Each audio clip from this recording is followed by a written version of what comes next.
बिलासपुर जिला के युवक की क्वारंटाइन सेंटर से शिमला ले जाते हुई मौत मामले में मृतक हंसराज के पोस्टमार्टम रिपोर्ट को अभी तक सार्वजनिक नहीं किया गया है। परिजनों को ना तो डेथ सर्टिफिकेट दिया गया है और ना ही पोस्टमार्टम की रिपोर्ट के बारे में अभी तक कोई जानकारी दी गई है। मृत्यु हुए लगभग 5 से 6 दिन हो चुके हैं। मृतक के भाई ने बताया कि मुख्यमंत्री जयराम ठाकुर द्वारा भी जाँच के आदेश जारी किए गए हैं, लेकिन अभी तक रिपोर्ट सार्वजनिक नहीं की गई है।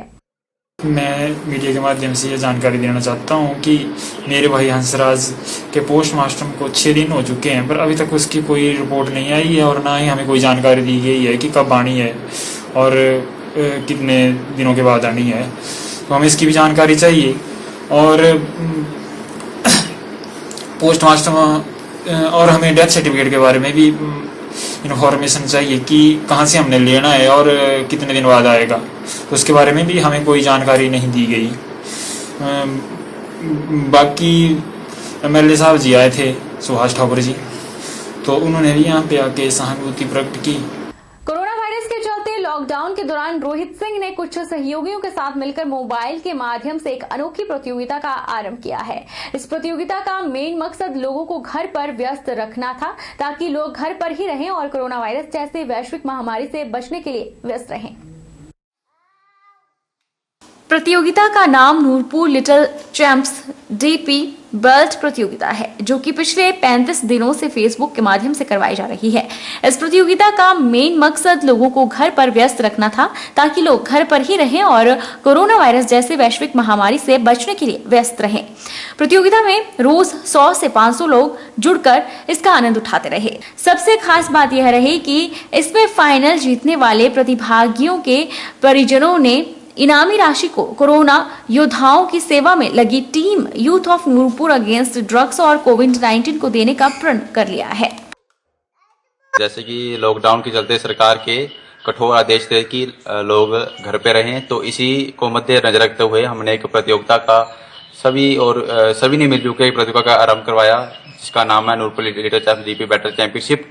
इस प्रतियोगिता में हर रोज हमसे 500 और 1000 के करीब नए बंदा रोज उठता था और इससे लोगों का खूब सारा मनोरंजन होता था। और इस फाइनल का हम जो भी रिजल्ट है 1-2 दिन में आपके सामने घोषित कर देंगे और हमें आशा है कि आप सभी लोगों ने खूब सारा एंजॉय भी करा होगा। तो कोविड के चक्कर में हम घर में थे, तो एक बहुत अच्छा आयोजन हुआ और जितने भी बच्चों ने पार्टिसिपेशन किया उन सब बच्चों को बहुत बहुत प्यार और बहुत बहुत साधुवाद।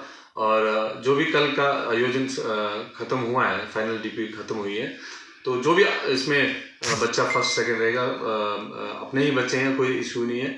और जो भी इसमें राशि जो हमें दी जाएगी उस राशि को और अपनी कुछ राशि को मैं नूरपुर अगेंस्ट जो हमारी एक कमेटी है जो पिछले काफ़ी दिनों से बहुत ही सराहनीय कार्य कर रही है, जैसे पुलिस डिपार्टमेंट्स को, हेल्थ डिपार्टमेंट्स को, जो भी आते जाते लोगों को जो मुसीबत के समय में फंसे उनको खाना खिलाने का, मदद करने का, मास्क का बहुत बढ़िया कार्य कर रही है, उन टीम को मैं देना चाहता हूँ। कोरोना वायरस की वजह से घर में या क्वारंटाइन में रहने वाले लोगों को अगर किसी वजह से डिप्रेशन होता है तो उनको घबराने की जरूरत नहीं है। प्रसिद्ध समाज सेविका एवं काउंसलर नमिता शर्मा उन्हें ऑनलाइन काउंसलिंग करके स्वस्थ रहने की कोशिश करेंगी। पूरे सोलन जिला में कार्य करने की यह जिम्मेवारी उन्हें जिलाधीश सोलन केशी चमन ने सौंपी है। नमिता शर्मा ने बताया कि यह कार्य रेड क्रॉस के साथ मिलकर किया जाएगा। हम सबको इस स्थिति में एक दूसरे के साथ कंधे से कंधा मिलाकर चलना है। जो भी हम एक दूसरे के लिए कर सकते हैं वो हमको करना है। हम सभी में काबिलियत है, कोई किसी से कम नहीं है। हमें अपने अपने लेवल पे सब कुछ करना है। मैं अपनी बात करूं तो मैं उन सभी लोगों की काउंसलिंग करूंगी और उन्हें थेरेपी दूंगी, उनको हील करूंगी जो कोविड-19 यानी कोरोना के चलते निराशा में घिर गए हैं। आप मुझसे इस बारे में मेरे फोन पे संपर्क कर सकते हैं। मेरा फोन नंबर है 94 180 87 242। मेरा काउंसलिंग टाइम सुबह 9 बजे से 12 बजे तक है व दोपहर के बाद 3 बजे से 5 बजे तक है। हिमाचल प्रदेश के जिला किन्नौर के टापरी थाना क्षेत्र के तहत चंगांव गांव में एक 11 वर्षीय लड़के द्वारा 7 वर्ष की नाबालिग लड़की के साथ बलात्कार करने का मामला सामने आया है। पुलिस ने लड़के के खिलाफ टापरी थाना में मामला दर्ज कर लिया है। जिला पुलिस अधीक्षक किन्नौर एसआर राणा ने बताया कि महिला की शिकायत पर पुलिस ने नाबालिग से गहनता से पूछताछ की, जिस पर बालक ने अपना जुर्म भी कबूल किया। उन्होंने बताया कि बालक से पूछताछ करने के बाद इसे पिता के हवाले किया गया है, क्योंकि नाबालिग होने के कारण उसे गिरफ्तार नहीं किया गया है। पुलिस ने टापरी थाना में युवक के खिलाफ धारा 376, 506 भारतीय दंड संहिता धारा 4 के तहत मामला दर्ज किया है। 376, 506 और 4 ऑफ द पॉक्सो एक्ट में दर्ज करके जो विक्टिम थी, जो लड़की थी, उसका मेडिकल एग्जामिनेशन वहीं टापरी में हॉस्पिटल में करवाया गया और मेडिकल एग्जामिनेशन कराने के बाद डॉक्टरों की राय के मुताबिक फिर उसको वहाँ से उनके माँ बाप के हवाले उसको लड़की को किया गया। और उसके बाद जो जिसके ऊपर आरोप लगाए गए हैं, जो लड़का 11 साल का आरोपी इसमें है, उसको डिटेन किया गया, उससे पूछताछ की गई। उसने भी इस अपराध की स्वीकृति की और उसके बाद उसको पूछताछ के बाद उसे जो है उसके पिछले रात को उसके माँ बाप के हवाले किया गया था, क्योंकि उसको गिरफ्तार नहीं किया जा सकता, वो माइनर होने की वजह से। और आज उसे रामपुर में न्यायालय में पेश किया जा रहा है। फर्दर आदेश जो भी न्यायालय के होंगे उस हिसाब से आगे की इसमें कार्रवाई की जाएगी। कोरोना वायरस के संक्रमण को फैलने से रोकने के लिए देश भर में लॉकडाउन बढ़ा दिया गया है और लॉकडाउन 31 मई तक लागू किया गया है। वहीं हिमाचल प्रदेश में भी कर्फ्यू को 31 मई तक बढ़ा दिया गया है। मंडी शहर के स्थानीय लोगों की लॉकडाउन 4 को लेकर क्या प्रतिक्रिया है, चलिए जान लेते हैं। आम जनमानस की सुरक्षा के लिए और आम जनता की, हम सभी की सुरक्षा के लिए ये लॉकडाउन बढ़ाया गया, तो हम इसके साथ सरकार के फैसले के साथ सहमत हैं। बिल्कुल जो भी रिलैक्सेशंस मिली हैं उनका मिसयूज़ ना किया जाए। व्यापारियों की तरफ से अगर मैं कहूँ तो इस कोरोना काल में व्यापारियों का बहुत बुरा हाल है। छोटे व्यापारी और जो मंझोले व्यापारी हैं उनका तो इस टाइम जो है कारोबार बिल्कुल एक तरीके से ठप हो गया है, जिसको ढील देने का भी कोई फ़ायदा नहीं हो पा रहा है।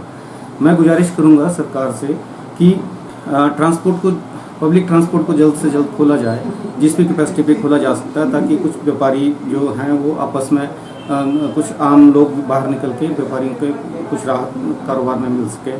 दूसरा, मैं चाहूँगा कि जो स्कूलों की फीसें, किराए हैं, कोई बिजली के बिल है, कोई किस तरीके से जो दुकानदारों के सिर पे पड़े हुए हैं, जो रोज़मर्रा की ज़रूरत में उनको ज़रूरत पड़ती है, उसमें भी सरकार की तरफ से कुछ योगदान आए। लॉकडाउन 4 जो है जैसे चला हुआ वैसे ही चलना चाहिए।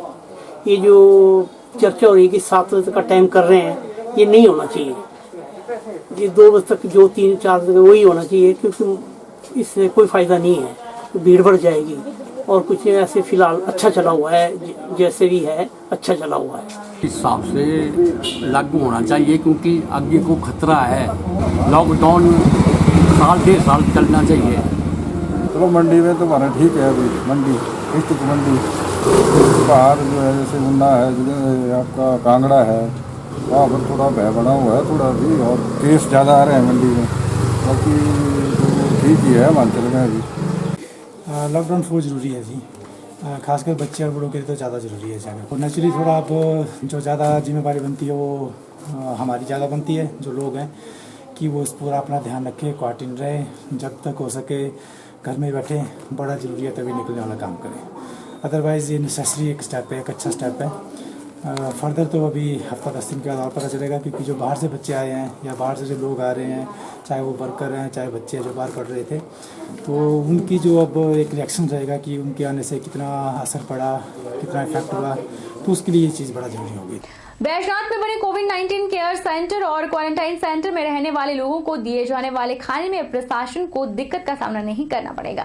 संसाल के स्वामी रामानंद ट्रस्ट और युवा team United youth of modern India ने इस जिम्मे को लेते हुए प्रशासन की सहायता करने का निर्णय लिया है। स्वामी रामानंद ट्रस्ट संसाल के महासचिव राजेश शर्मा और United youth of modern India के डॉक्टर निशांत मेहता ने बताया कि सोमवार से कोविड-19 केयर सेंटर और क्वारंटाइन सेंटर में रहने वाले सभी लोगों को उनके द्वारा 3 समय का खाना दिया जाएगा और पानी, फलों की सुविधा मुहैया करवाई जाएगी। उन्होंने बताया कि तीनों समय लगभग 50 से 60 मरीजों और लोगों को पौष्टिक भोजन उपलब्ध करवाने के लिए प्रयास किया गया है। इस भोजन को उपलब्ध करवाने के लिए प्रशासन के द्वारा स्पेशल प्लेट्स मंगवाई गई हैं। इन थालियों को एक बार ही उपयोग किया जाएगा। आज स्वामी रामानंद ट्रस्ट संसाल और टीम UYMI द्वारा जो कि हमने SDM मैडम को कमिटमेंट दी थी, उसके अकॉर्डिंग आज हमने जो है लंच भेजने से इसकी शुभ शुरुआत जो है आज से कर दी है।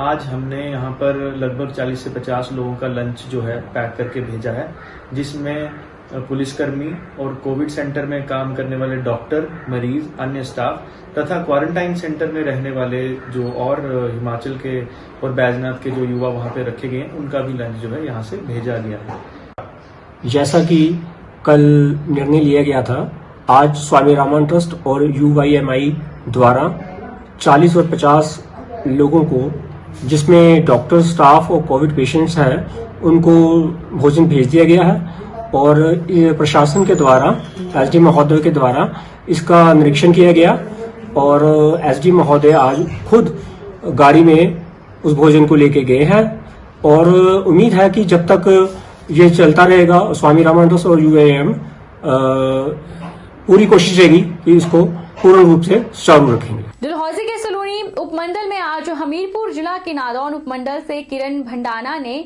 बतौर SDM कार्यभार संभाला। हालांकि कार्यभार संभालते ही अधिकारी किरण एक्शन मोड पर दिखाई दी। उन्होंने पुलिस विभाग सहित अन्य सभी विभागों के अधिकारियों की बैठक बुलाकर कोविड-19 को लेकर सबसे पहले अपना मास्टर प्लान के बारे में जानकारी दी और सभी विभागों को यह सुनिश्चित करने के आदेश दिए कि इस महामारी से लड़ने के लिए सभी विभाग मिलकर काम करेंगे। बहरहाल बुलेटिन में इतना ही। आप देखते रहिए HP 24x7।